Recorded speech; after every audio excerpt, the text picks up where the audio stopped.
আমার সাথে অনলাইনে যুক্ত হচ্ছেন খুলনা জেলা বিএনপির মনিরুজ্জামান মন্টু এবং আরও যুক্ত হবেন, অর্থাৎ একসাথেই যুক্ত হচ্ছেন খুলনা মহানগরীর ইসলামী আন্দোলন বাংলাদেশের সভাপতি মুফতি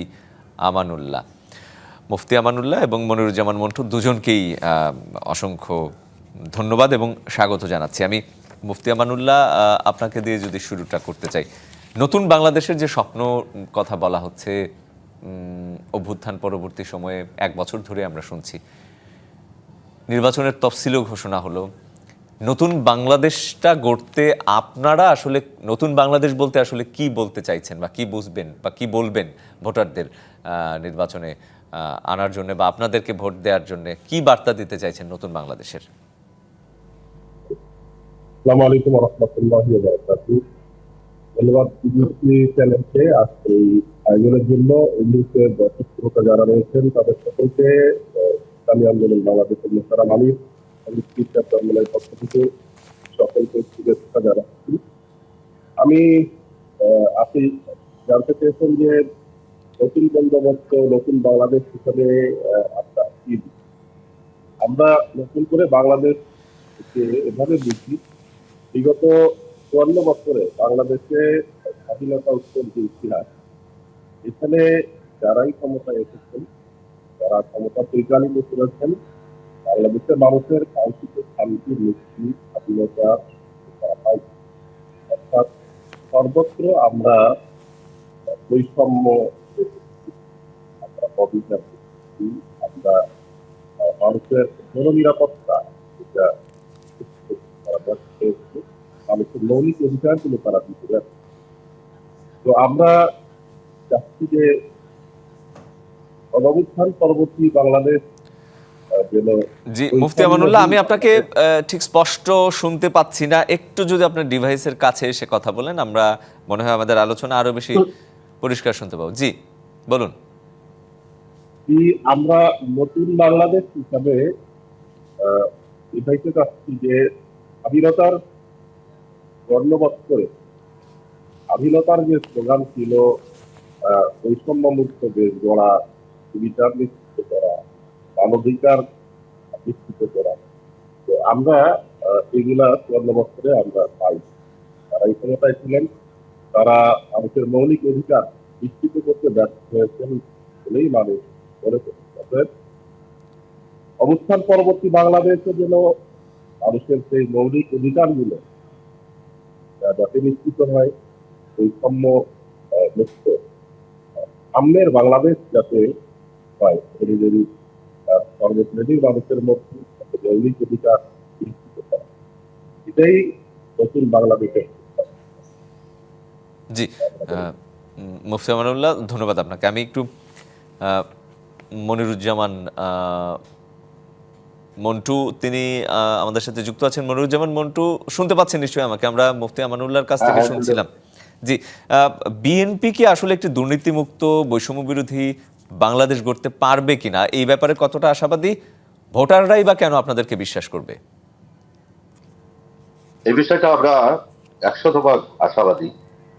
কারণ স্বাধীনতার পরে সিপাহী জনতা বিপ্লবের মাধ্যমে শহীদ রাষ্ট্রপতি জিয়াউর রহমানকে যখন বাংলাদেশের শাসন বা পরিচালনার দায়িত্ব দিয়েছিলেন, তারপর থেকে দেখেন মুক্তিযুদ্ধের মূল চেতনাকে সমুন্নত রেখে নিরাপদ, দুর্নীতিমুক্ত বাংলাদেশ গড়ার লক্ষ্যে এবং আধুনিক বাংলাদেশ গড়ার লক্ষ্যে শহীদ রাষ্ট্রপতি জিয়াউর রহমান কাজ শুরু করেছিলেন এবং দেশের টেকসই অর্থনীতি যাতে আমাদের ভিত্তি হয় সে ব্যাপারে তিনি 19 দফা কর্মসূচি প্রণয়ন করে বাস্তবায়ন শুরু করেছিলেন। এরপরে দেশনেত্রী বেগম খালেদা জিয়া যখন প্রধানমন্ত্রী হয়েছিলেন, আপনারা দেখেছেন যে স্থিতিশীল অর্থনীতি, টেকসই অর্থনীতি, দুর্নীতিগ্রস্ত কোনো উন্নয়নের পথে কখনো বিএনপি যায় নাই। আওয়ামী লীগ যেমন মেগা প্রজেক্ট করেছে, এখানে মেগা দুর্নীতি ছিল। আগামীতে ইতিমধ্যে আপনারা জেনেছেন যে আমাদের দলের ভারপ্রাপ্ত চেয়ারম্যান জনাব তারেক রহমান 31 দফা প্রস্তাবনা জাতির সামনে উপস্থাপন করেছে 2023 সালে। সেখানে কিন্তু একটি নিরাপদ, বৈষম্যহীন, মুক্তিযুদ্ধের চেতনাকে সমুন্নত রেখে আধুনিক বাংলাদেশ গড়ার সকল বিষয় উল্লেখ হয়েছে। এবং আমি বা আমরা 100% বিশ্বাস করি যে বৈষম্যহীন দুর্নীতিমুক্ত বাংলাদেশ গড়তে পারবে একমাত্র বিএনপি সরকার। আগামী ত্রয়োদশ জাতীয় সংসদ নির্বাচনে বাংলাদেশের জনগণ আল্লাহর ইচ্ছায় যদি বিএনপিকে ক্ষমতাসীন করেন, ইনশাল্লাহ জুলাই বিপ্লবের যে স্পিরিট ছিল, মহান মুক্তিযুদ্ধের যে চেতনা ছিল, সবকিছু এই দুটো বিষয়কে আমলে নিয়েই আমরা বৈষম্যহীন দুর্নীতিমুক্ত বাংলাদেশ গড়তে পারবো ইনশাল্লাহ।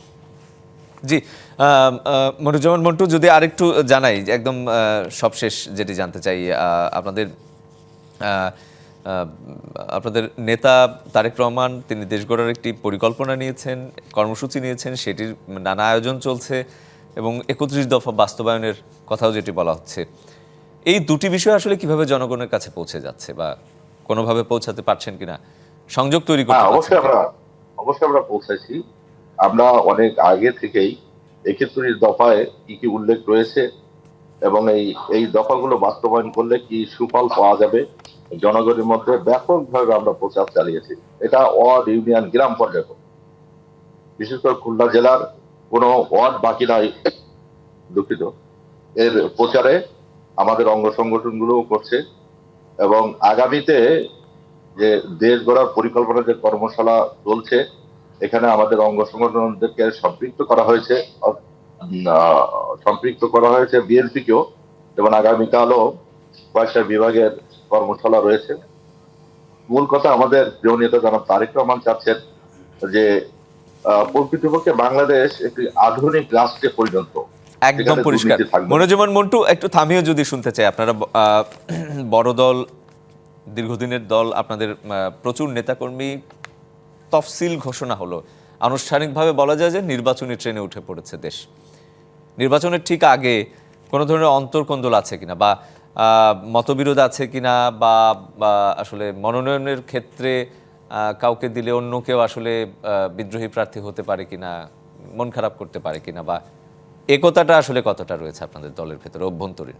আসলে ওই ধরনের বিভেদ বিএনপির মধ্যে নাই। বিএনপি বৃহৎ দল, এক একটি আসনে একাধিক প্রার্থী থাকবে, এটাই তো স্বাভাবিক।